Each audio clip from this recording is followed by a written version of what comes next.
Good morning, friends. I'm reading chapter 12, Violet's Spies.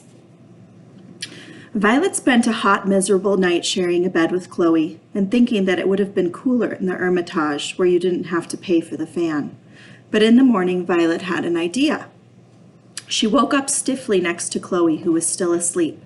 A young woman was walking around the room, eating a bowl of grape nuts. Violet figured this woman must be Miss Lewis, who Chloe had told her was the lady who had the other bed. Violet dressed hurriedly and wanted to run out to the train station to start looking for Myrtle. But Miss Lewis insisted she should eat some grape nuts first. They were supposed to be very good for you. There wasn't a spoon or any milk, so Violet scooped them up from the bowl with her fingers and chewed while Miss Lewis talked. Today's the fourth day the legislature has met, Miss Lewis said. We were hoping it would be all over by now. The first day, they tried to pass a joint resolution in the Tennessee House and Senate, and we thought we had enough votes, but the Antis had bribed a lot of the men we were counting on. She wiped a hand over her forehead, which was already sweating, and lots of you pointed out that the thing you learned from chapter 11 was that the Antis were bribing people, oftentimes using alcohol to bribe them, which is really interesting. How long will they meet for? Violet asked. We don't know, said Miss Lewis. The Senate and House have to vote separately now, and they each have to pass the amendment, and we don't know when they will. The Antis are trying to bribe as many legislatures as they can, and they won't let the vote happen now until they're sure they can win. Aren't the Suffs bribing legislators? Said Violet. She was too tired to think straight, or she would have realized how rude this sounded. Certainly not, said Miss Lewis. Women are entering politics to clean it up, not to add to the filth. When women vote, there will be no more bribery or corruption. There will be no more war. The concerns of mothers will become the concerns of the government. Good schools, safe food, and temperance.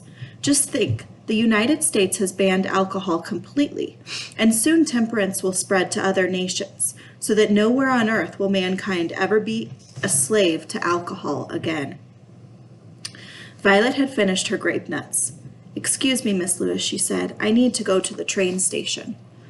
I'm sure those Antis are going to use every dirty trick they can to think of to block the legislature, said Miss Lewis, seeming not to have heard her. If only there was some way we could know what they're planning.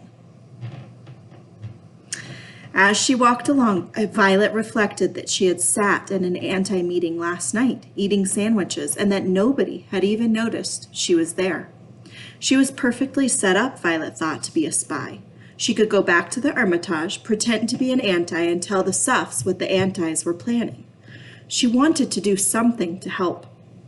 Since meeting that hatchet-faced woman in Chattanooga yesterday, she found she cared about women's suffrage very much. It was more than just a newspaper story to her now.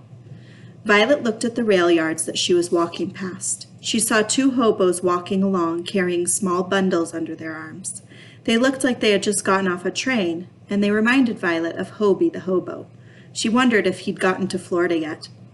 The smaller hobo let out a cry and grabbed the bigger hobo's arm, pointing to Violet. Violet started. Hobos could be dangerous. She'd gathered that much from Hobie, who had been careful not to let her and Myrtle meet any other hobos. She turned to run. Violet! Called the larger hobo, and relief washed over Violet.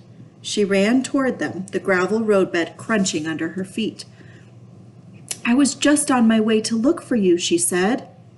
Who do you think they are?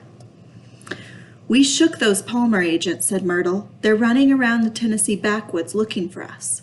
She pointed back down the rails toward the freight yard. We rode in a caboose. But Violet looked at Myrtle and then at Mr. Martin. They were both rather soot-covered, though not as much as Violet and Myrtle had been after riding in the blind behind the engine with Hobie. Excuse me. Mr. Martin, you jumped off the train. I saw you. Mr. Martin shrugged and smiled. Sorry to scare you, Violet. I had to make it look like I jumped so the agent would leave us all alone. I went over onto the steps of the vestibule of the connecting car, then climbed up onto the roof and rode there till the next stop. Then I got into a different car. And you told us it was dangerous to ride freight trains, Violet said. Mr. Martin shrugged again. Well, it is. Have you, found your sister yet, Violet? Yes, said Violet. She's at the Tulane Hotel. It's just up the hill here. She'll be so glad to see you. Violet wasn't sure if this was true, but it was the sort of polite thing she'd always been taught to say. I'm going to stop there. I'm on the bottom of page 149.